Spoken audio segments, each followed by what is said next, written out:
Добрый день, Леева Калибековна. Добрый день. Вы знаете, по моей информации, в Казахстане в настоящее время распространяются такие слухи о том, что еще в 2005 году на семейном совете, который прошел в Алматы, президент Казахстана Нурсултан Назарбаев определил уже тогда, в каких странах следует жить его дочерям и другим членам его семьи. Насколько эти слухи соответствуют действительности? Действительно, я слышала о данной стратегии Назарбаевых, еще живя в Алматы, но не придавала ей какого-то значения на тот момент. Сегодня же, в результате того, что происходит по указу Назарбаева вокруг нашей семьи в Швейцарии, и хорошо зная характер Сары Назарбаевой, самого Назарбаева и их дочерей, могу утверждать следующее. Во-первых, на жизнь в Лондоне распространялись интересы самого Нурсултана Назарбаева, так как там проживала Гульнара Ракишева, вторая жена лидера нации, родившая ему 2 дочерей. Как стало известно позже, на Лондон имел свои планы также Тимур Кулибаев, где жила Гога Ашкенази, родившая от него также 2 детей. Получается, интересы Назарбаева и Тимура Кулибаева по выдавливанию живущего в Лондоне в то время известного политического оппонента Назарбаева, подтвердившего свое право на проживание и свой политический статус Мухтар Аблязов, совпадали. И это впоследствии стало задачей государственного масштаба по указу Назарбаева. К реализации планов Назарбаева привлекается как раз в то время экс-премьер-министр Великобритании Тони Блэр. И все это происходит от того, что семья Назарбаева, как мне кажется, просто потеряла чувство реальности. И как бывает обычно, у них развился синдром вседозволенности и безнаказанности. Начав войну по уничтожению и выдавливанию из Великобритании Мухтара Аблязова, они, как всегда, сами же наступили на бомбу замедленного действия. В это время всплыла правда об отношениях Тимура Кулибаева с Гогой Ашкенази. И это внесло существенные изменения в планы Назарбаева и Динары Кулибаевых, в планы, можно сказать, семьи Назарбаевых. И здесь Динара, долго не думая, совершает такую демаршевую покупку на собственное имя виллы за 74,7 миллионов швейцарских франков в Женеве. По слухам, в последующем другие дочери Назарбаева также приобрели недвижимость в Швейцарии на аффилированной компании или аффилированные к ним лица. Таким образом, дочери от первого брака Назарбаева в результате происшедших событий или вереницы событий окончательно выбрали на тот момент для своего места жительства для Швейцарию, готовясь к возможному уходу диктатора от власти. Опять же, оценив, видимо, свои действия в Великобритании как победу над Мухтаром Аблязовым, власть Назарбаева разворачивает крупномасштабные действия теперь уже против нашей семьи в 2010 году, сфабриковав в Казахстане 25 уголовных дел. А затем правительство Казахстана обращается с просьбой к швейцарским властям за помощью в расследовании, так как у них не хватает, картины. У них не хватает данных, фактов. Все расследование построено на свидетельских показаниях, и они рассчитывают получить какой-то фактаж, заручившись поддержкой властей Швейцарии. За столь полномасштабными затратными действиями власти Казахстана для бюджета страны, где большинство населения, можно сказать, находится за чертой бедности, кроется банальная вседозволенность. Я бы сказала, ненасытность потерявшего чувство реальности диктатора Назарбаева. Почему я это утверждаю. Наши дети проживают в Швейцарии с 1903 года. Это сегодня, можно сказать, почти 20 лет. Мы с Виктором Вячеславовичем принимаем также решение о переезде на постоянное место жительства в Женеву в 2007 году, приняв для себя нелегкое решение значит, об отъезде, приостановить свою трудовую деятельность. И мы решаем воссоединиться, значит, со своими детьми и, значит, уезжаем на постоянное место жительства в Швейцарию. В 2009 году Динара перебирается из Лондона, из Лугана, швейцарского Лугана, в Женеву. В 2009 году также на горнолыжном курорте Кштадт мы случайно встречаем Доригу. Также неоднократно в центре Женевы в различное время мы встречаем в магазинах, на улицах. На протяжении 2009 и 2010 годов мы в различное время встречаем дочерей Назарбаева в Женеве. В эти же годы наш сын развивает собственные проекты. Для продвижения этих проектов необходимо проводить соответствующие пиарные кампании. Это вызывает недовольство или зависть в Казахстане у руководства страны. Также у дочери у нас в Женеве на тот момент был небольшой ювелирный бутик Carrera. Все это вызывает, можно сказать, гнев у дочерей диктатора. И здесь сказываются также внутренние проблемы, конфликты внутрисемейного клана Назарбаевых. Дорига, имеющая недвижимость в Австрии, на тот момент после развода с Рахатом Алиевым, естественно, избегает визитов и тем более жизни в Австрии. И дочери, находящиеся в 2009 и в 2010 годах в ущемленном положении, естественно, ожидают существенных компенсаций от своего отца, президента Казахстана. Такой компенсации, по их мнению, возможно предположить, они считали преемственность власти Доригой или внуками Назарбаева. В 2010 году, можно сказать, объединившись, дочери Назарбаева с помощью грязного пиара начали манипулировать отцовскими чувствами Назарбаева. Стали противопоставлять успехи детей Храпуновых положению их собственных детей. Этим объясняется первая атака в швейцарских СМИ, организованная через представителей казахстанской стороны на нашего сына Ильяса Храпунова. Этим объясняется, что в швейцарском журнале «Билан» в списке самых богатых швейцарцев вдруг совершенно неожиданно появились Храпуновы, а на тот момент проживающая в Швейцарии Динара, значит, со своим миллиардным состоянием не появляется в Билане.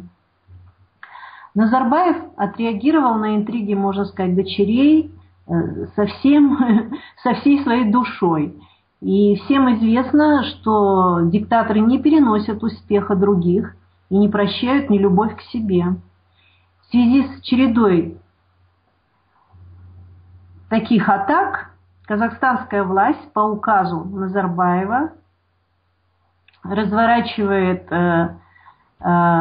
просто полномасштабную войну против Храпуновых, проживающих в Швейцарии. Еще раз хочу подчеркнуть, что около 20 лет все различные члены семьи проживают в Швейцарии. Значит, дочь наша является швейцаркой, сын у нас тоже, значит, и два других сына не являются также гражданами Казахстана. В связи с этим тот всплеск информации, который сегодня произошел в швейцарских СМИ, я считаю, он просто, так сказать, закономерен. И швейцарские журналисты справедливо отмечают, что междуусобная война казахов теперь уже быстрыми темпами перемещается из Великобритании в Швейцарию. Алексей. Понятно, активизация швейцарских СМИ, то, о чем вы сейчас рассказали. Но вот с чем тогда связано такой информационный, что ли, взрыв внутри Казахстана, который связан вот вокруг вашей семьи, такое огромное количество публикаций, довольно грязных, по сути, своей дела, были представлены в разных СМИ Казахстана. Как вы можете прокомментировать этот информационный взрыв такой? Ну, трудно комментировать поток грязи, который льется на нас с 2011 года. Ведь за эти годы у нас развилась устойчивость к клевете, которую льют в неограниченных количествах СМИ, принадлежащих семье Назарбаевых. И не только их, а и других заинтересованных сил также. Это надо обязательно вот отметить. Нет ничего сенсационного вот в этом новом клеветническом сезоне провластных СМИ, которые сама открыла власть вот после того, как окончательно задушила свободу слова в Казахстане в начале 2013 года. Если говорить о «Казахстанской правде», например, можно констатировать факт обмельчания правительственного издания и тот накал возмущения, с каким пишет газета, лозунгового стиля, призывы, как все и вот было и раньше в духе хорошего советского застоя. Но ведь вот здесь вот форма не главная, куда важнее содержание. И вот здесь хочу подчеркнуть, что с логикой очевидная проблема у авторов. Ну, кто может вот назвать Лейлу Храпунову выдающимся бизнесменом, спрашивает «Казахстанская правда». Но вот опять-таки, выдающейся женщиной эпохи Назарбаева сделали меня как раз-таки казахстанские СМИ совместными усилиями с финансовой полицией. Если же говорить в том же стиле, то надо сказать, что ко всем чертям в таком случае надо гнать, извините, и президента Казахстана, и правительство страны, которые 20 лет позволяли нам в таком случае действовать на территории Казахстана. Ну, можно сказать, что награждали, назначали на ответственные посты. И в эпоху Советского Союза, значит, ЦК, наверное, не допустила бы такого факта. И в первую очередь освободили бы от занимаемой должности Назарбаева и его кабинет за упущение в работе. И вот мне интересен еще один пассаж «Казахстанской правды». В отличие, пишут они, в отличие от господ Алиева, Аблязова, в случае с Виктором и Лейлой Храпуновой мы видим семейный преступный тандем, сообщает, так сказать, на весь мир газета. Но вот могу согласиться с этим утверждением, так сказать, идеологическим лидером в семье Алиевых, а это я точно знаю, всегда была Дарига. И в этих случаях нельзя говорить о семейном тандеме Алиевых, и здесь это справедливо. Что касается вот публикаций Гульжан Ергалиевой, «Диалог», «Намат», «Контур», «Центр Азия», какие-то совершенно непонятные есть порталы, они просто стимулируют наши откровения в адрес Назарбаевых. Вот по простому как бы закону физики они, видимо, рассчитывают, что любое действие рождает противодействие. Естественно, они рассчитывают, что раскачивая нас и провоцируя нас, они как бы, так сказать, льют, так сказать, воду на мельницы, значит, вот этой борьбы как бы двух надуманных кланов. И очевиден здесь расчет вот, на то, что победит третья сила, находящаяся где-то рядом с Назарбаевым. И, видимо, в ближайшее время это станет очевидным, какую борьбу внутри Казахстана ведет ближняя, и кто ведет борьбу за преемственность власти, вот, находящейся именно рядом с самим Назарбаевым. Ну вот хочется сказать, господа, если вам, в таком случае просто хочется сказать, господа, если вам для свержения власти Назарбаева необходимо запугивать его Храпуновыми и Аблязовыми, то, пожалуйста, демонизируйте нашу угрозу в глазах Назарбаева. Лишь бы ваша цель свергнуть власть диктатора была бы достигнута. Но вот хочу, чтобы эти господа учли. Цель-то у нас одна, а принципы, очевидно, разные. И вот хочу сказать, что наша вот сила все-таки в силе правды, и это наш главный принцип. Вот и здесь вот я хочу сказать, что закономерно, что все-таки правда победит, и Назарбаевым, Кулебаевым в любом случае придется компенсировать нанесенный ущерб и государственной казне, и частным лицам, и, возможно, даже отсидеть сроки за свои злодеяния. Это я говорю просто к тому, что старшая дочь Назарбаева или ее доверенные лица все-таки вынашивают и как бы свои идеи наследия.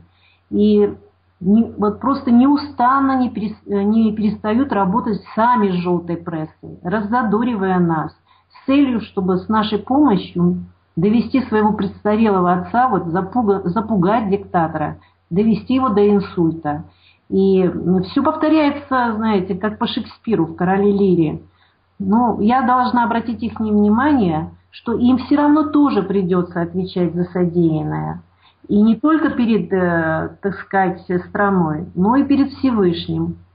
Ну а что касается нас, как говорится, мы будем следовать такому принципу: собаки лают, а караван идет. Это восточная мудрость. Алексей. Я думаю, что вот мы сейчас еще вернемся в сложную интригу со старшей дочерью Нурсултана Абишевича. Но вот меня сейчас конкретно еще интересует вопрос, связанный с компанией «Виллет», которую мы затрагивали раньше. И у меня вот такой вопрос. Правильно ли я понимаю, что вот Динара как-то получается, что сознательно пошла на получение вида на жительство, и оно такое, как бы это сказать, не совсем корректное с точки зрения закона. И это ее самостоятельная такая рискованная инициатива, либо мы имеем дело с созданием, искусственным созданием подобной ситуации и попыткой угодить ее желаниям любыми средствами. Вот какой у вас комментарий по этому поводу? Ну, год за годом, это не секрет, вытеснялись и уезжали из Казахстана в другие страны профессионалы, личности, имеющие собственный. Те, кто верил в то, что, значит, казахстанское общество их поддержит в борьбе с диктаторским режимом, остались в Казахстане. Ну и как мы свидетелями чему мы являлись, были уничтожены или посажены в тюрьмы, да и многие сегодня преследуются, самые яркие были просто ликвидированы. И вот в окружении Назарбаевых остались преданные ему в кавычках люди. Скорее всего, это просто присосавшиеся к этой семье пиявки. Вот такие, мне кажется, горе-профессионалы, окружающие семью, и создали Динаре Кулебаевой криминальную проблему в Швейцарии.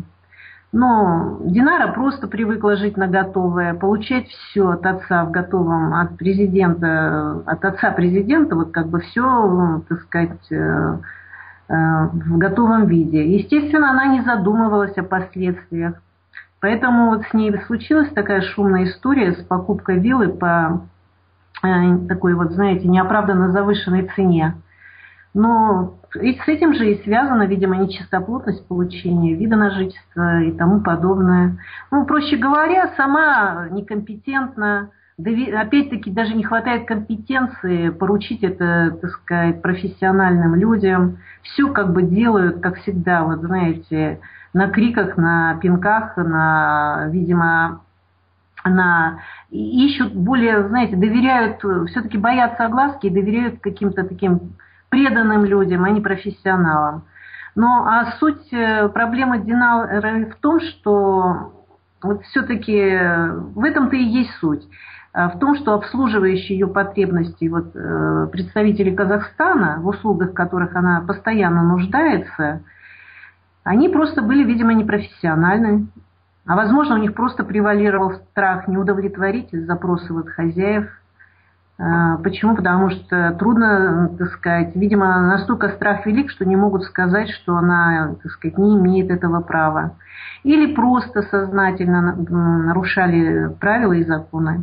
И вот когда такие факты некоторое время не вскрываются властями общества, вот такие примеры, так сказать, вот можно сказать, принцессы, дочерей президента, здесь вот можно говорить и, так сказать, о таком же примере и дочерей Каримова, они побуждают других казахстанцев подражать им и стремиться, можно сказать, легким путем, преступным путем получать таким же образом аналогично вид на жительство.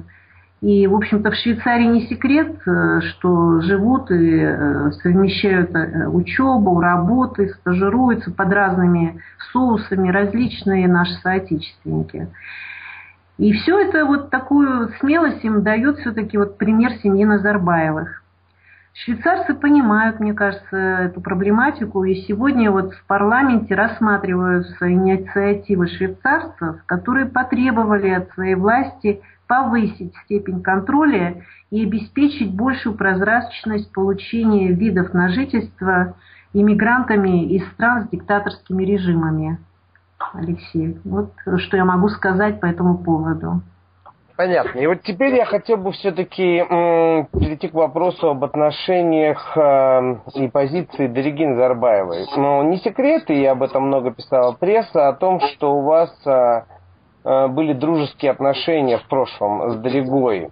Вы как оцениваете ее конкурентные качества, лидера, на который она сейчас претендует, в сравнении с ее окружением президента и другими детьми Нурсултана Абишевича? Ну, я попала в сферу внимания Дариги Назарбаевой в период ее переживаний, таких внутренних, я бы сказала, когда ее отец Нурсултан Назарбаев стал назначать на ответственные посты молодых руководителей. В то время премьер-министром был назначен Акижан Кашгельдин, Марат Алтынбек Сарсегаев, и меня вот в том числе, назначили руководить государственной корпорацией телевидения и радио Казахстана. По инициативе Дариги у нас состоялся с ней разговор. Она была серьезно расстроена, обеспокоена тем, что ее ровесникам, а она вот в пример ставила конкретно Марата Тажина, ее ровесника, он 63-го года рождения, что Назарбаев доверяет ему, в частности, высокий государственный пост, а ее талантов политолога президент не замечает. Этот разговор состоялся у нас примерно в 1994 году.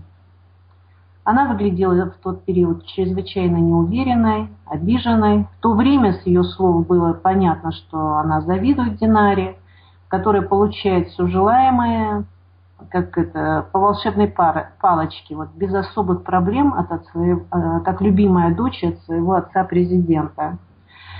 Она дала мне понять, что рассчитывает на мою поддержку перед собственным отцом, Назарбаевым. И ее интересует работа в структуре РК-ТРК, которой я руководила на тот период. На тот момент передо мной была разыграна определенная сцена в духе Дариги.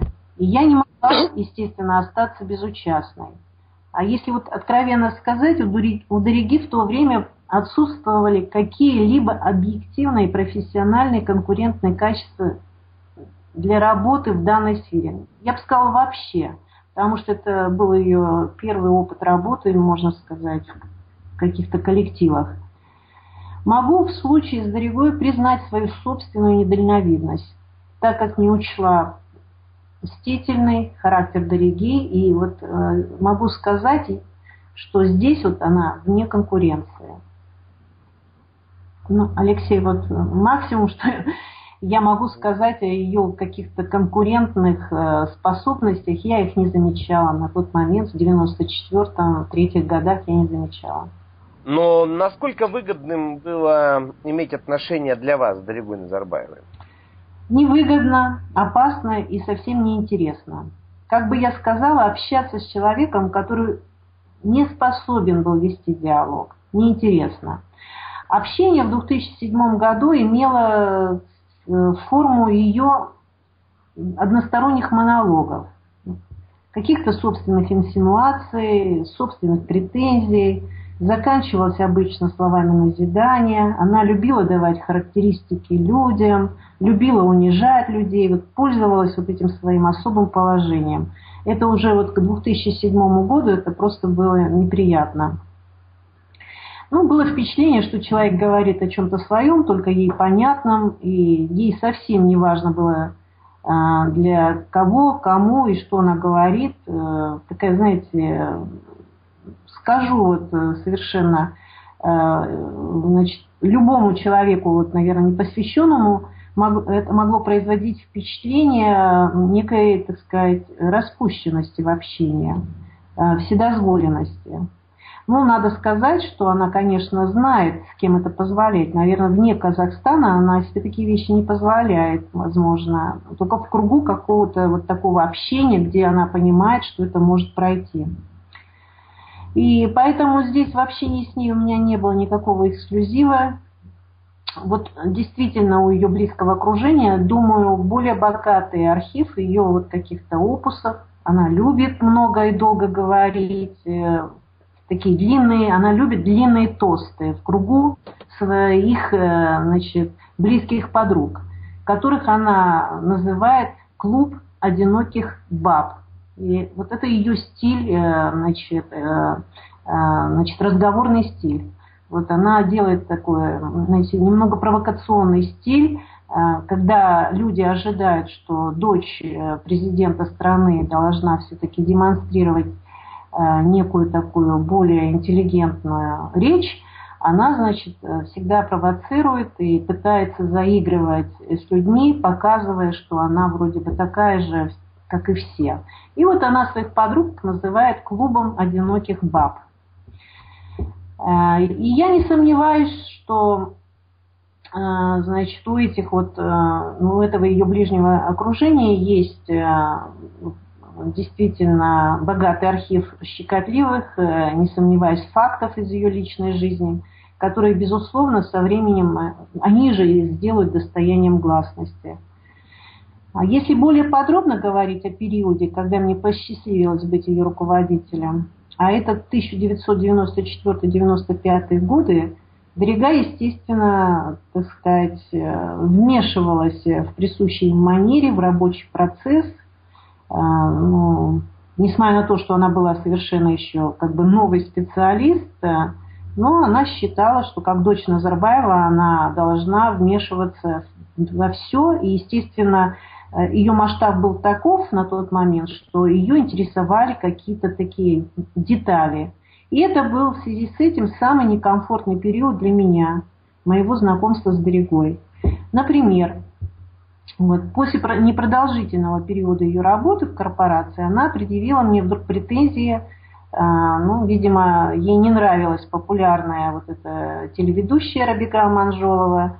И претензии Дариги заключались в том, что Рабига пользуется как бы преференциями в корпорации. И она обвинила меня, значит, в какой-то конъюнктуре. Она сказала, что это все из-за того, что она является пассией помощника президента. На тот момент это был Имангалит Асмагамбетов. Уж не знаю, почему была такая ревность к Рабиге Аманжоловой, но это мне в работе доставило, так сказать, большой дискомфорт.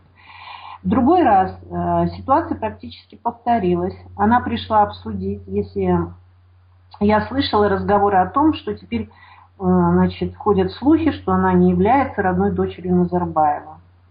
И, так сказать, в то же время она сообщила, что ее ближайшее окружение считает, значит, что вот ее отец, президент Назарбаев, назначил меня должность руководителем корпорации благодаря тому, что теперь уже я являюсь пассией Назарбаева. И вот представьте, как можно, значит, работать вот в такой атмосфере, где, так сказать, присутствует дочь Назарбаева, и которая вот, шаг за шагом создает необходимую ей ситуацию, атмосферу в корпорации. Естественно, я понимала, что она приходит не с целью услышать вот этот мой ответ, что это за бред и так далее. Так сказать. Я думаю, что она прекрасно знала, что и что. И действительно, вот вскоре в Алматы была распространена листовка якобы от лица оппозиции. И автором которой сегодня, я просто не сомневаюсь, была сама Дарига. В этой листовке задавалось от лица оппозиции, так сказать, ряд вопросов президенту Назарбаева. И вот в группе нескольких вот этих, ну, там, 10-12 вопросов оказалось 2 вопроса, так необходимых Дариге для, вот, можно сказать, для манипуляций в дальнейшем отцовскими чувствами. Вот, с целью давления Назарбаева, чтобы он принял необходимое для нее на тот момент решение. И вопросы были вот следующие, опять-таки в стиле Дариги. Если Дарига является дочерью Сары Назарбаевой от первого брака, а второй вопрос, вот один, то есть из двух вопросов, если Бекетова является внебрачной дочерью самого Назарбаева. И это, можно сказать, была одна из первых успешных операций Дариги, достигнутой благодаря манипуляции с собственным отцом, президентом Казахстана.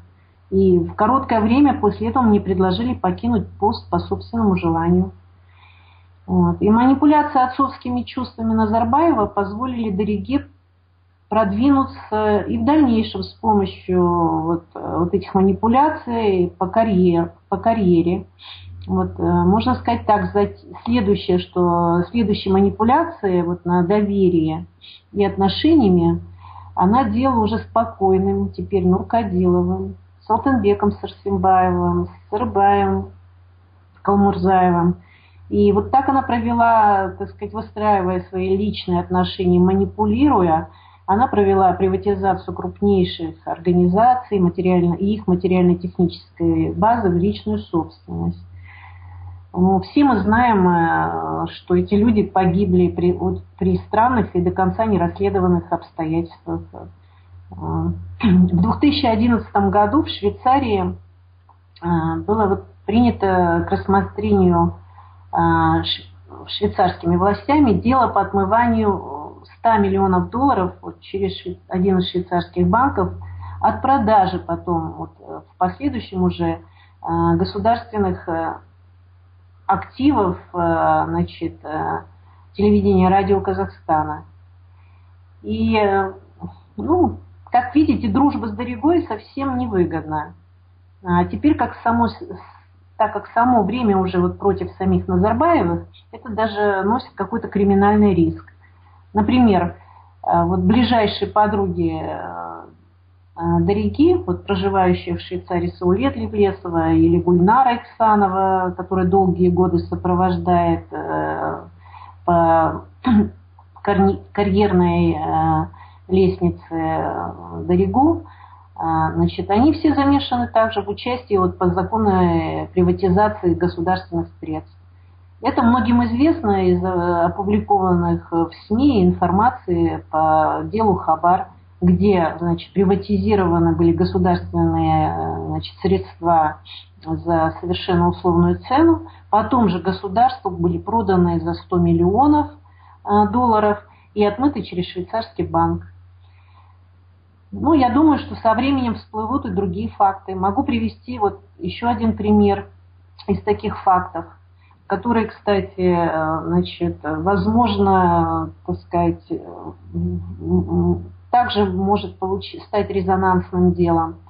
В системе Гостелерадио Казахской ССР находился, Казахтелефильм, который создавал уникальные фильмы. И сегодня можно говорить об этих фильмах как об исторических летописях развития истории Казахстана.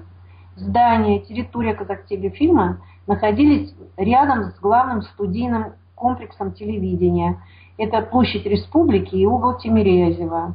И, так сказать, это очень престижное место в квадрате акимата города Алматы, мэрии Алматы, и одно из известного пятизвездочного отеля «Анкара». Данный земельный участок попал в сферу интересов Кулебаева-старшего.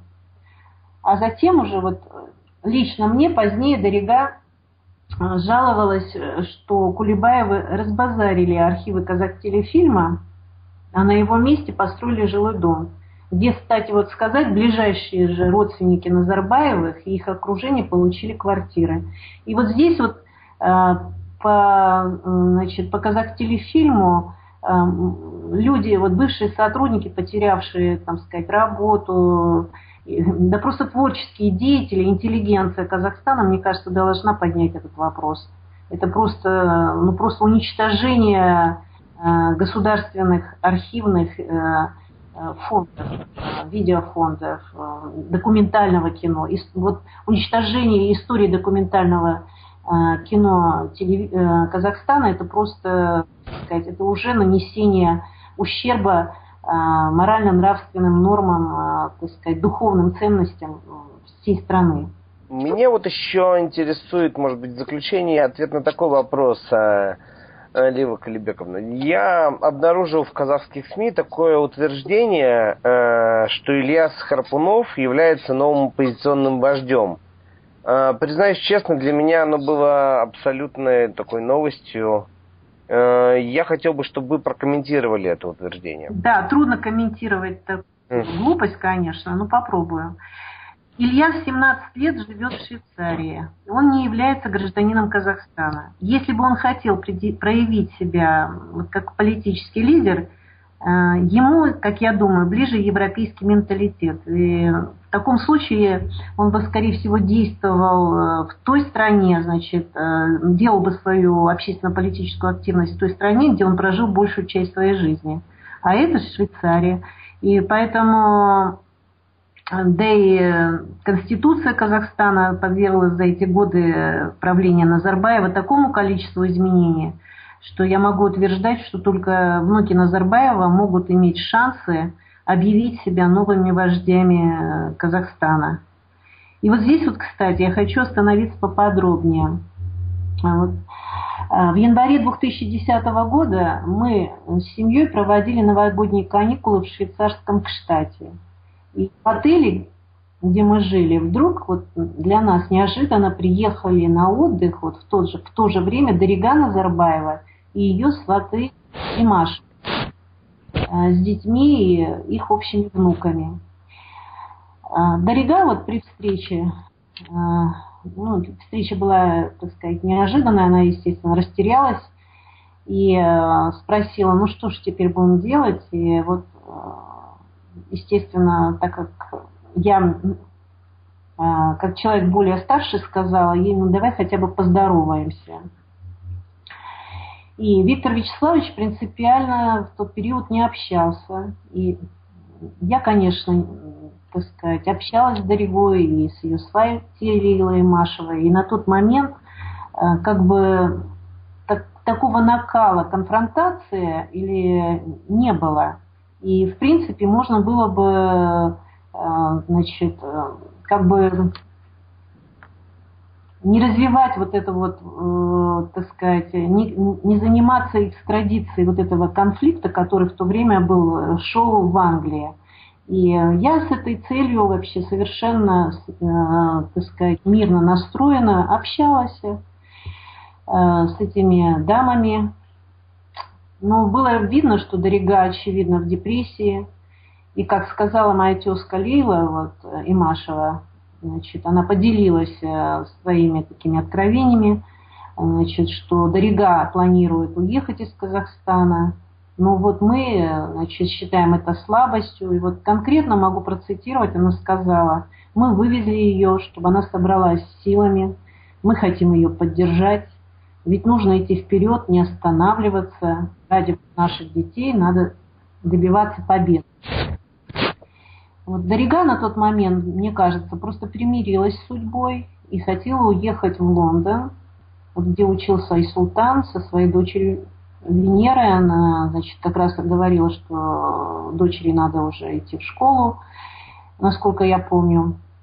И она приобрела на тот момент в Лондоне, по слухам, престижную виллу. С другой стороны, заинтересованная в Дариге ее подруга Соля Тревлесова, проживающая в Женеве, уговаривала ее купить недвижимость в Женеве. И вот, насколько я знаю, намерения у Дариги на тот момент были таковы. Как раз уже в Женеве, значит, жила ее сестра Динара, жила Саулет Левлесова, подруга. И как бы все складывалось к тому, чтобы, значит, осесть в Женеве. Ну вот все изменилось в один момент, когда, со слов опять-таки Саулет Левлесовой, когда Назарбаев отозвал Даригу в Казахстан и стал реализовываться в Аккорде желанный тандему Дарига и Имашевой проект преемственности власти Даригой. Но можно предположить кого или кем-то из внуков Назарбаева. Видимо, в очередной раз Нурсултан Назарбаев, вот теперь уже можно говорить, не выполнил обещаний или не исполнил ожиданий, значит, как и вот в случае с партией Асар.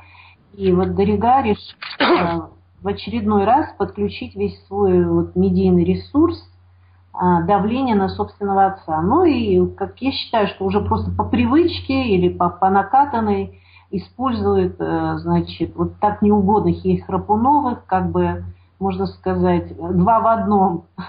И Храпуновых подставить, и отцу насолить. И вот считаю, что это новая атака на родительские чувства Назарбаева, семейного тандема Дорига, Назарбаева и Машевой, опять-таки вот применяет вот этот проверенный способ манипуляции чувствами Назарбаева. Вот типа такого типа, вот пока ты тянешь и не передаешь власть детям или внукам, Храпунова и Аблязова, в отличие от тебя, уже действуют и готовят там некий парашютный десант по захвату Орды. Значит, ну, имеется в виду, наверное, значит, с нашим сыном. Все это вот повторяю, опять же, в стиле Дориги. Возможно, вот она сама и является автором этих статей, ведь, как я могу сказать, что наверняка, наверное, за 20 лет, которые она находится у руля всех казахстанских СМИ практически в Казахстане, я думаю, она должна была уже, так сказать, научиться вести эти свои медийные войны, и сама же, значит, я думаю, является автором этих статей. Мое мнение, вот, будь это Дорига или Нурали, любой представитель семьи Назарбаевых, который, возможно, вынашивает идеи прихода к власти, никто уже теперь не сможет больше сдерживать недовольство народа. И вот сейчас идет борьба между не двумя кланами, там, Кулебаевых, Аблязовых, а идет борьба уже реальная между двумя кланами, можно сказать, заворовавшихся кланом, большим заворовавшимся кланом Назарбаева и кланом, пытающихся вот сейчас объединяться интеллектуальных элит внутри Казахстана, тех, которые находятся за рубежом, и всего многострадального народа Казахстана. И вот последнее слово будет все-таки за объединением гражданского общества. И новый лидер страны должен быть все-таки избран в процессе справедливого народного голосования. Вот. Ну, чем здесь можно помочь вот народу? Вот любой пустяк может, как вот по примеру арабских революций, мне кажется, подвинуть гражданское общество к тому, чтобы выразить свою волю. Вот, мне кажется, для этого даже вот просто должен появиться маленький мальчик, как в сказке датского сказочника Ганса Кристиана Андерсена «Новое платье короля», который жил в 1800-х годах там, прошлых века, и крикнуть: «А король-то голый!» И из всего этого можно будет, так сказать, сделать вывод.